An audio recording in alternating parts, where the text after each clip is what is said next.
اور سب سے बड़ी खबर ये है कि वफाकी काबीना ने मुतफ़िका तौर पर तहरीक लब्बैक पाकिस्तान पर पाबंदी की जो समरी भेजी थी पंजाब हुकूमत ने, उसको अप्रूव कर दिया है। टीएलपी के अपने लोग जो हैं, जिनसे एक दो से मेरी बात हुई, जो उनके मीडिया विंग का हिस्सा हैं, जो कि बड़ी मुश्किल से हमारे से राब्ते में आए, उन्होंने बताया कि वो जहाँ भी हैं महफूज हैं, और उन्होंने इस सवाल का जवाब देने से गुरेज किया कि साद रिजवी साहब को जो गोली लगी थी, उस गोली का जख्म कैसा है।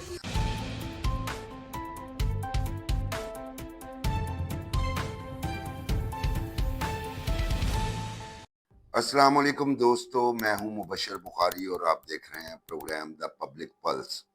आज की सबसे बड़ी खबर, और जिस पे मैंने सोचा कि एक तारीखी तनाजुर में वीलॉग किया जाए, और सबसे बड़ी खबर ये है कि वफाकी काबीना ने मुतफ़िका तौर पर तहरीक लब्बैक पाकिस्तान पर पाबंदी की जो समरी भेजी थी पंजाब हुकूमत ने, उसको अप्रूव कर दिया है।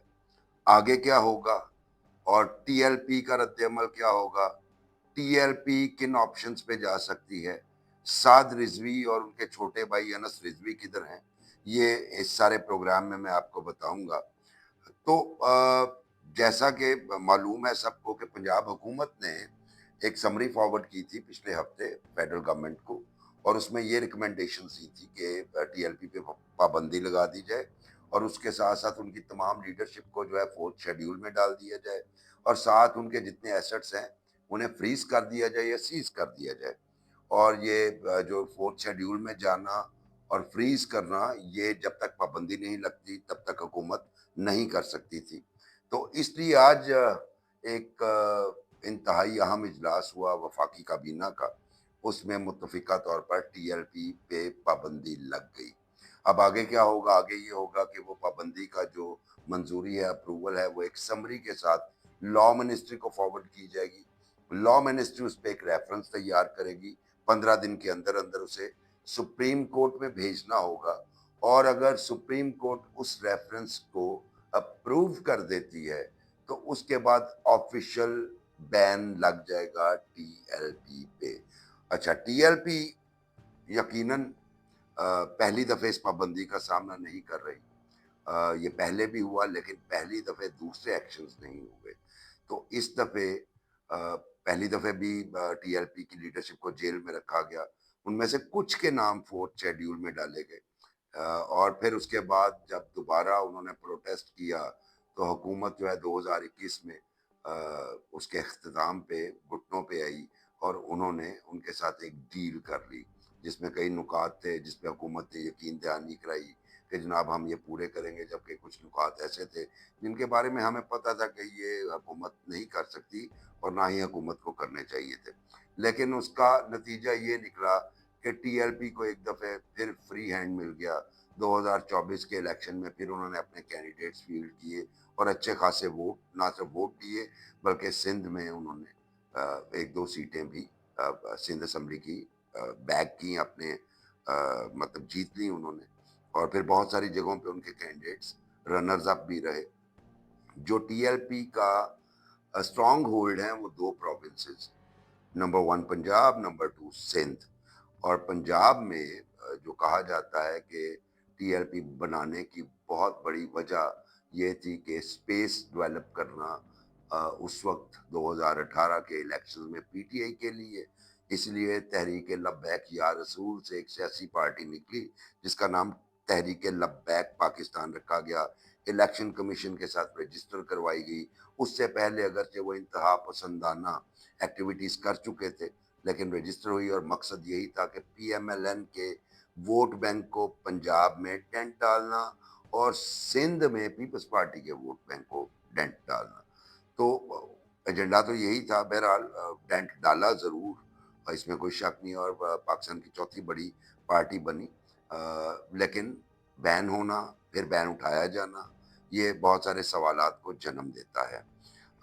अगर मैं तारीख बयान करूं तो अब टीएलपी को आप सियासी पार्टी कहेंगे या एक मुतशद्दिद गिरोह कहेंगे। अगर आप मुतशद्दिद गिरोह कहेंगे जो कि वायलेंस को सपोर्ट करती है, तो ये पहली पार्टी नहीं है। इससे पहले ही मुतशद्दिद गिरोह जो हैं, जिनमें सिपाही साहबा पाकिस्तान, तहरीक जाफिया पाकिस्तान, जो कि फ़िरका वाराना बुनियादों पे मुतशद्दिद कार्रवाइयाँ किया करते थे, उनको बैन किया गया, लेकिन वो दोबारा रीसर्फ़ेस हो गए तहरीक-ए-इस्लामी और अहले सुन्नत वल जमात के नाम से, और दोबारा उन्हें बैन किया गया, लेकिन वो बहरहाल उनकी लीडरशिप किसी न किसी सूरत में एक्टिव है। उनके लीडर्स को 4th शेड्यूल पे भी डाला गया, लेकिन वो 4th शेड्यूल से भी निकल आए। सो रियासत की पॉलिसीज़ भी अजीबो-गरीब होती हैं, कब किसी को ढालना है, कब किसी को निकालना है 4th शेड्यूल से।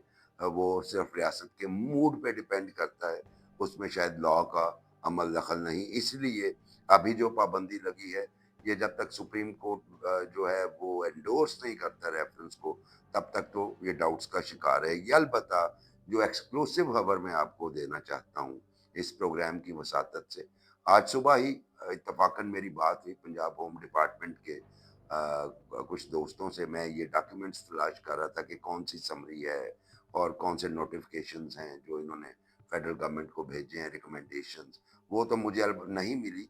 अलबत्ता मुझे एक क्लू मिला कि लिस्टें तैयार हैं टीएलपी के लीडर्स की, जो पंजाब से ताल्लुक़ रखते हैं ज़्यादातर, और उनका नाम 4th शेड्यूल में आ जाएगा। जो लिस्ट की जो लिस्ट में शामिल अफ़राद के तादाद मुझे बताई गई है, वो तकरीबन 450 से ज़ायद है, जिसका मतलब है कि 450 अफ़राद टीएलपी के 4th शेड्यूल में जाएँगे।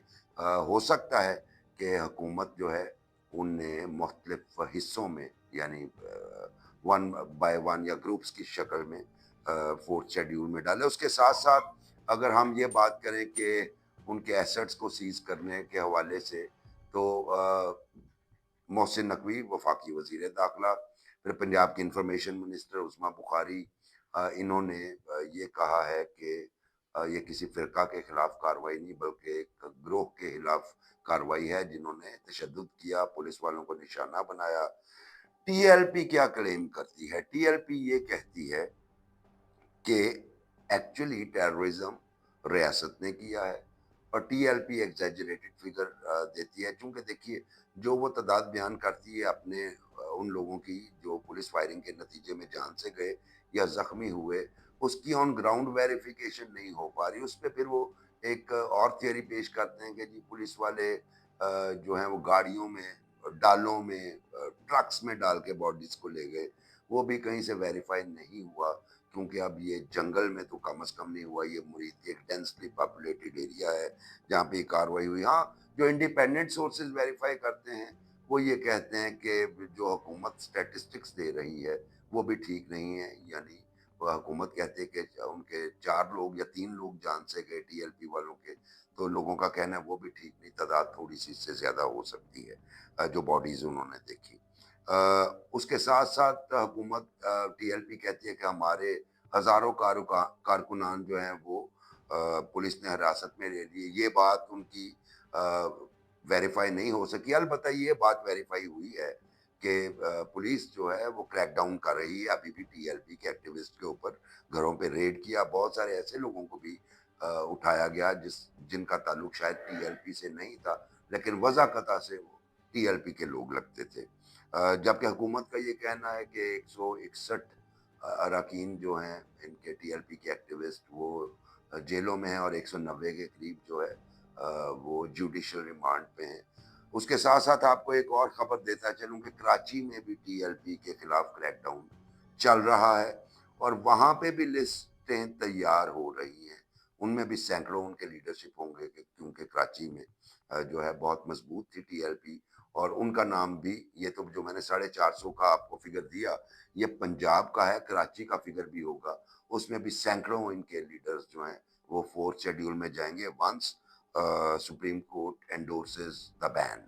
उसके साथ-साथ हमें ये भी इंश्योर करना पड़ेगा कि माजी में जब इस तरह के गिरोह उन पे बैन लगा, तो वो रीनेम करके सरफेस हो जाते हैं, और फिर वो दोबारा अपनी एक्टिविटी स्टार्ट कर देते हैं, फिर उस नए गिरोह को भी बैन किया जाता है। इन ऐसी ऐसी जो टैक्टिक्स हैं, उसके सद्देबाब करने के लिए भी एक मुस्तकिल पॉलिसी की ज़रूरत होगी। सियासी, अगर आप इसको सियासी जमात समझते हैं, तो सियासी जमातों पे बैन की बात करें, तो सबसे पहले आपको जेन ज़ी के लोगों को तो नहीं याद होगा।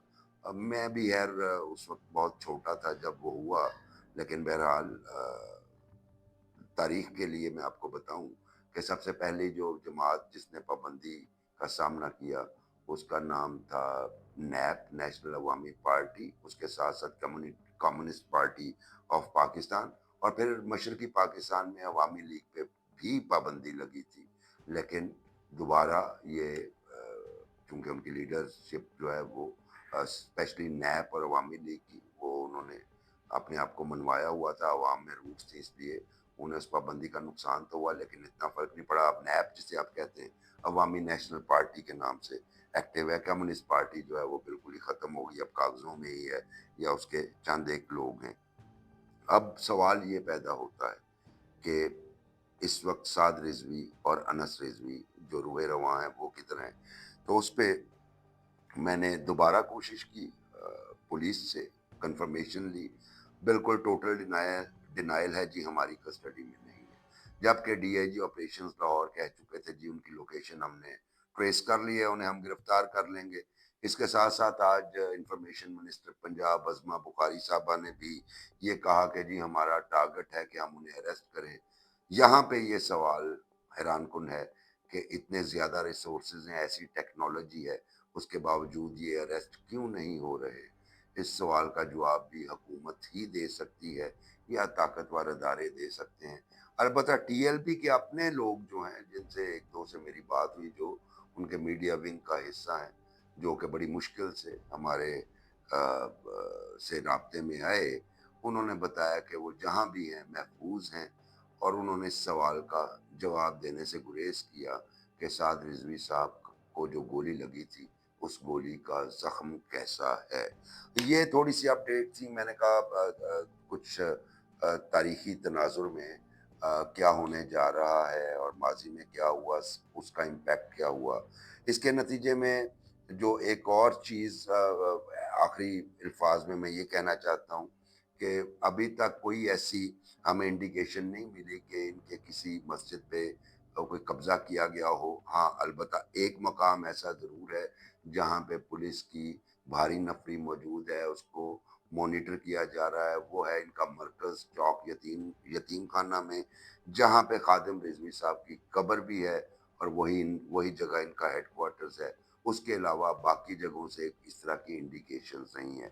ये था मेरा आज का वीलॉग, और दोबारा आपसे दरख्वास्त करूँगा कि अगर आप एक बैलेंस्ड किस्म का अ, तज्ज़िया और उसके साथ कुछ फैक्ट्स, वेरिफाइड फैक्ट्स सुनना चाहते हैं, तो इस चैनल को शेयर कीजिए, लाइक कीजिए, सब्सक्राइब कीजिए, और हो सके तो बेल आइकन भी दबा दीजिए ताकि जो भी आए तो आपको उसका नोटिफ़िकेशन आ जाए।